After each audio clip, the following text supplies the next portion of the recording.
ఆ దినములలో మరియొకసారి బహుజనులు కూడిరాగా వారికి తిననేమియూ లేనందున యేసు తన శిష్యులను తన యొద్దకు పిలిచి, జనులు నేటికి 3 దినముల నుండి నా యొద్దనున్నారు. వారికి తిననేమియూ లేనందున నేను వారి మీద కనికరపడుచున్నాను. నేను వారిని ఉపవాసముతో తమ ఇండ్లకు పంపివేసిన ఎడల మార్గములో మూర్ఛపోవుదురు. వారిలో కొందరు దూరము నుండి వచ్చియున్నారని వారితో చెప్పెను. అందుకాయన శిష్యులు, ఈ అరణ్య ప్రదేశములో ఒకడెక్కడ నుండి రొట్టెలు తెచ్చి వీరిని తృప్తిపరచగలడని ఆయననడిగిరి.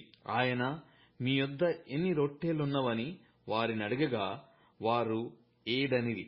అప్పుడాయన నేలమీద కూర్చుండుడని జనులకాజ్ఞాపించి ఆ 7 రొట్టెలు పట్టుకొని కృతజ్ఞతాస్తుతులు చెల్లించి విరిచి వడ్డించుటకై తన శిష్యులకిచ్చెను.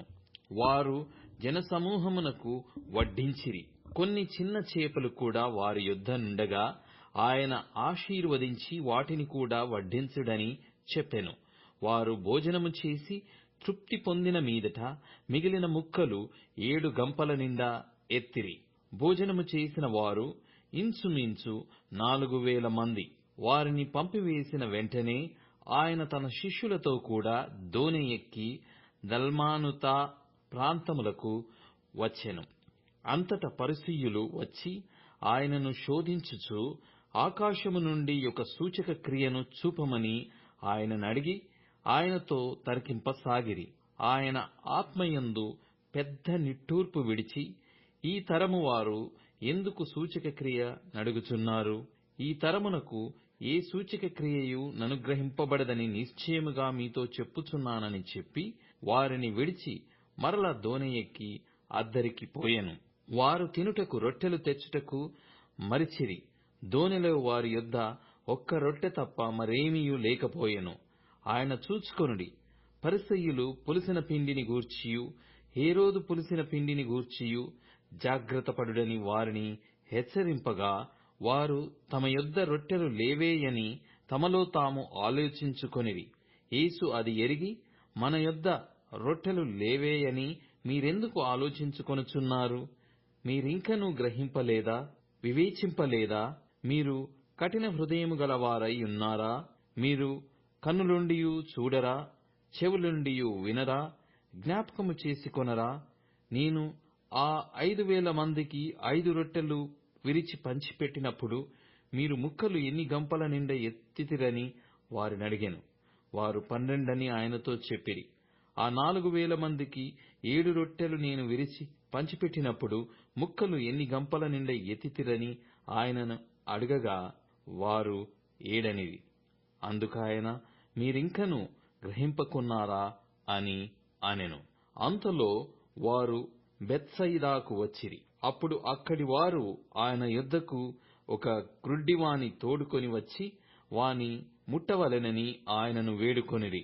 ఆయన ఆ గ్రుడ్డివాని చెయ్యి పట్టుకొని ఊరి వెలుపలికి తోడుకొని పోయి వాని కనుల మీద ఉమ్మివేసి వాని మీద చేతులుంచి, నీకేమైనను కనబడుచున్నదా అని వానినడగగా, వాడు కన్నులెత్తి, మనుష్యులు నాకు కనబడుచున్నారు, వారు చెట్ల వలె నుండి నడుచుచున్నట్లుగా నాకు కనబడుచున్నారనెను. అంతటా ఆయన మరల తన చేతులు వాని కన్నుల మీద నుంచగా వాడు తేరి చూచి కుదుర్చబడి సమస్తమును తేటగా చూడసాగెను. అప్పుడు యేసు, నీవు ఊరిలోనికి వెళ్ళవద్దని చెప్పి వాని ఇంటికి వానిని పంపివేసెను. యేసు తన శిష్యులతో ఫిలిప్పుదైన కైసరయతో చేరిన గ్రామములకు బయలుదేరెను. మార్గములో నుండగా, నేను ఎవడనని జనులు చెప్పుకొనుచున్నారని తన శిష్యులనడిగెను. అందుకు వారు, కొందరు బాప్తిస్మమిచ్చు యోహాను అనియు, కొందరు ఏలియా అనియు, మరికొందరు ప్రవక్తలలో ఒకడనియు చెప్పుకొనుచున్నారనిరి.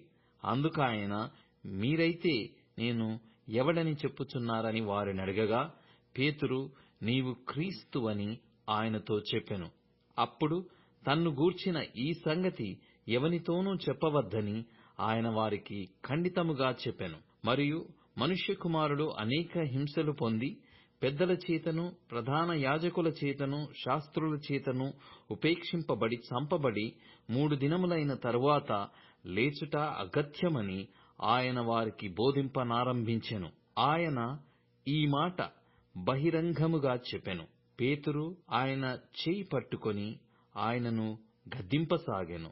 అందుకాయన తన శిష్యుల వైపు తిరిగి వారిని చూచి, సాతానా, నా వెనుకకు పొమ్ము. నీవు మనుష్యుల సంగతులను మనస్కరించుచున్నావు గాని దేవుని సంగతులను మనస్కరింపకున్నావని పేతురును గద్దించెను. అంతటా ఆయన తన శిష్యులను జనసమూహమును తన యొద్దకు పిలిచి, నన్ను వెంబడింపగోరువాడు తన్ను తాను ఉపేక్షించుకొని తన శిలువ ఎత్తుకొని నన్ను వెంబడింపవలెను. తన ప్రాణమును రక్షించుకొనగోరువాడు దాని పోగొట్టుకొనును. నా నిమిత్తమును సువార్త నిమిత్తమును తన ప్రాణమును పోగొట్టుకొనువాడు దాని రక్షించుకొనును. ఒకడు సర్వలోకమును సంపాదించుకొని తన ప్రాణమును పోగొట్టుకొనుట వానికి ఏమి ప్రయోజనము? మనుష్యుడు తన ప్రాణమునకు ప్రతిగా ఏమి ఇయ్యగలుగును? వ్యభిచారమును, పాపమును చేయు ఈ తరము వారిలో నన్ను గూర్చియు నా మాటలను గూర్చియు సిగ్గుపడువాడెవడో వానిని గూర్చి మనుష్య కుమారుడు తన తండ్రి మహిమగలవాడై పరిశుద్ధ దూతలతో కూడా వచ్చునప్పుడు సిగ్గుపడునని చెప్పెను.